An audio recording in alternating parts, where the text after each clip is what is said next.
Konnichiwa! Welcome to another edition of Eating Like a Seasteader. Well, it's a cold and rainy day here in Berkeley, and I'm waiting for my seasteading compadre, Katie Chown. But in the meantime, I thought I'd get started on the preparation for a nice warm drink that we're going to make with this dried kelp. Kombu is a subset of kelp which grows all around Japan, Russia, and interestingly, the name kombucha comes from the Japanese for kombu tea, even though kombucha, the fermented tea, doesn't contain any kombu. It's some sort of misunderstanding of the Japanese word. I'm just going to rehydrate some of this. It's supposed to rehydrate for a couple of hours before you make the tea.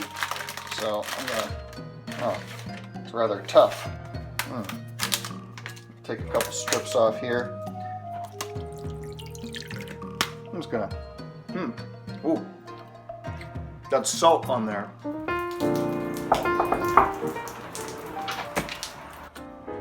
Hey, Katie. Oh, man, it's freezing out there. Yeah, it's really cold. What do you say we eat some squid? Yeah, today's the day, right? Okay, but first, can I have a cup of tea? Because I'm Oh, yeah, I got it right over here. This is some original kombucha. Oh, wow. Cheers. This is bringing me right into the mood. Thanks so much. So now let's get on to the serious business. We've got squid to make. Yes. It feels a bit like Jacques Cousteau diving down, 20,000 leagues under the sea, not knowing what he's going to find there. We've chosen a recipe, and... Two, in fact. Two. This is the squid that we're going to use. Yours is a sautéed squid, and I'm doing more of the traditional calamari. Although, with a little twist, some of the viewers may know my paleo proclivities, and so rather than use, rancid oils that make you sick, and a flour batter, I'm instead going to be using some of this tapioca flour and almond flour and cooking it in the much healthier coconut oil. And time to get the squids out. Oh, there we go. And we've got all the natural ink, and we're going to need that for our sauce, also known as a curry. Also known as a gravy if you're Italian, all meaning the same thing. We're going to get a nice little saute going here with the squid. Ginger. Garlic.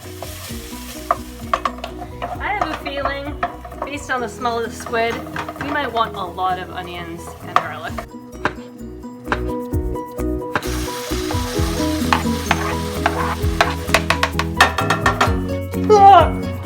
It's cutting through like it's been soaked in its own ink for quite some time. Does it smell worse now that I've opened it? So I think that I had a lot more courage with squid before I opened up the can. I'm gonna turn it up a little bit. You don't want to overcook squid and then it becomes rubbery. The tomato is masking that flavor.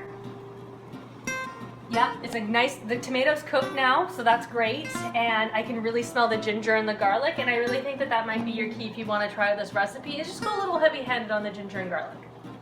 Yeah, has it been 4 minutes? Yep. Okay, let's add the rice. We should be adding some of the ink, I believe, to the dish.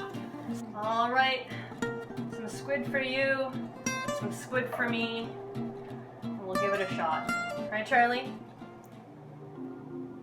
You can do this. I'm at a loss for words, Katie. It's like the most extreme cognitive dissonance I've ever experienced between the onions, the garlic, the ginger, the olive oil, and the squid. You can do this. Here it goes.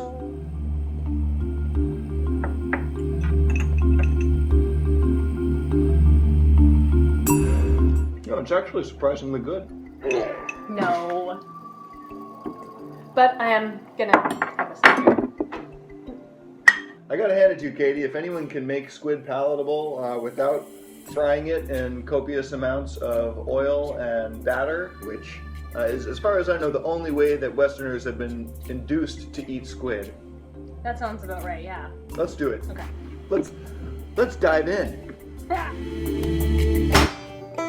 Next up, we've got a poor man's paleo calamari, and if you'll recall, the poor man's paleo is a protocol for getting the most out of the least effort as well as budget. So we can make extremely nutritious foods like squid loaded with protein, loaded with vitamin B12, vitamin A, at a reasonable price. That can of squid costs peanuts at 99 ranch. And calamari, you know, it's an expensive thing if you go out to eat, but you can actually make it in under 15 minutes and with ingredients that cost, really, by my estimation, under $6 or $7. We're gonna do some deep frying, so it's good to have a sturdy pan, something like this. This is a Dutch oven, and we're gonna heat up some coconut oil. We're gonna see if in the time that it takes to heat up the coconut oil, I can do all of the prep for the squid, just to show you that this can be done quickly. You don't need any fancy preparation. You don't have to go to French cooking school, French culinary school, but we are gonna need a big scoop. Here we go. This stuff, you gotta buy it in bulk. Coconut oil is not cheap compared with vegetable oil, but when buying things like canola oil, you have to also consider the future medical bills that you'll be racking up due to the inflammatory nature of those industrial seed oils. Coconut oil is an excellent source of saturated fat. Some people say that squid actually is dangerous because of high cholesterol.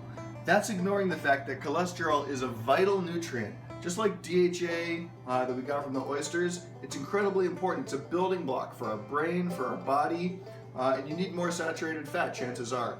The problem is when you mix the saturated fat with other inflammatory agents like sugar, that's when you get the plaque buildup in your arteries that the cardiologists are so worried about.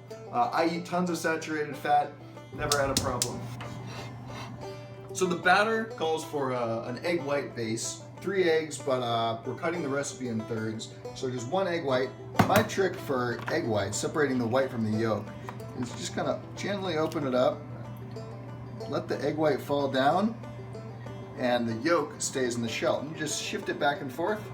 And by doing this, not only do you not get any egg yolk on your hand, but you also separate flawlessly. Eggs are so cheap that even to buy them pasture raised isn't much more expensive. So I recommend get the pasture raised eggs and you can eat the yolk. Good cholesterol, good for your health.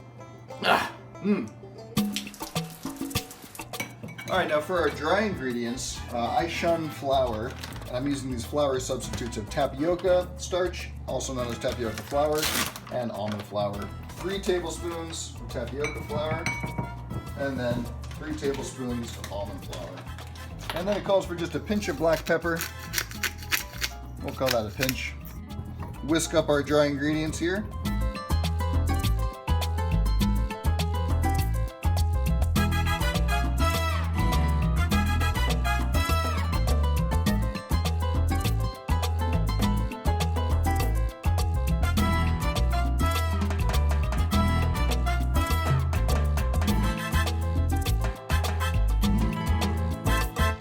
Alright, so we made our calamari a la poor man's paleo, and now is the moment of truth. So we're gonna just put a little lemon on it and dive in. Squiddly-Diddly. Squiddly-Diddly-Do.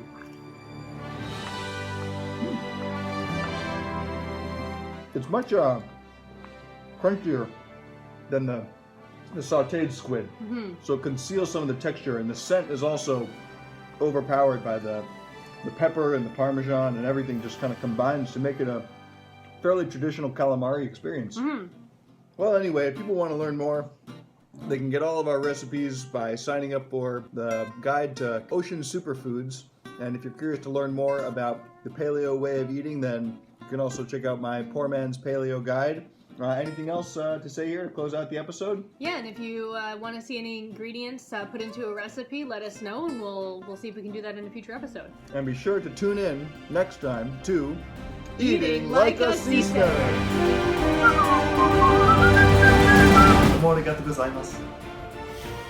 Let's dive in.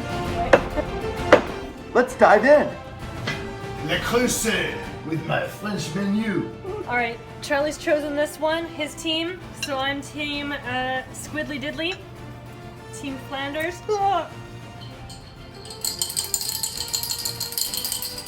Charlie's son. Okay,